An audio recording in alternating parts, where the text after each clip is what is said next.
Office అయిపోయింది. రూమ్‌కి వచ్చాను. సడన్‌గా ఒక మెసేజ్ గ్రూప్‌లో ఫ్రెండ్స్ అందరూ రెడీ అయిపోతున్నారు.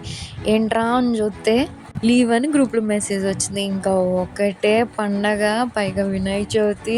అందరం వెళ్ళకూడదని ప్లాన్ వేసుకున్నాం. ఎందుకంటే హెచ్ఆర్ లీవ్ అప్రూవ్ చేయలేదు. కానీ సడన్‌గా మెసేజ్ చూసేసరికి అందరూ బ్యాగులు వేసుకుని పరిగెట్టాము. అసలు ఏ లెవెల్‌లో పరిగెట్టామన్నది మాకే తెలీదు. తెలుగు అమ్మాయిలందరూ స్టార్ట్ అయ్యాము. బస్ ఎక్కాము. కానీ ఫుల్ స్టాండింగ్ ఉన్నాం అందరూ. అలా క్రౌడ్ తగ్గి లాస్ట్ ప్లేస్లు దొరికిన ఒకరోజు ఒకరు కూర్చొని వెళ్ళిపోయాం. మామూలుగా అయితే అక్కడ లోకల్ ట్రైన్ ఎక్కాము. సెంట్రల్కి వెళ్ళాలి. మా ట్రైన్ సెంట్రల్ నుంచి మేము ఎవరు బుక్ చేసుకోలేదు. సో ఇవాళ జనరల్కి వెళ్తే స్టంట్లు వేస్తున్నాం అనమాట మేము. ఏమవుద్దేమో తెలియదు కానీ స్టార్ట్ అయ్యాము. ఓ సైడ్ ఎయిర్పోర్ట్, ఇంకో సైడ్ ఏమో సెంట్రల్కి వెళ్తాకి ఉంది. సబ్వేలో నడుచుకుంటూ వెళ్ళాలి. ఫ్రెండ్స్ అందరి మొహాల్లో వెలిగిపోతుంది. ఫుల్ వీడియో ఛానల్లో పెడితే చూడండి.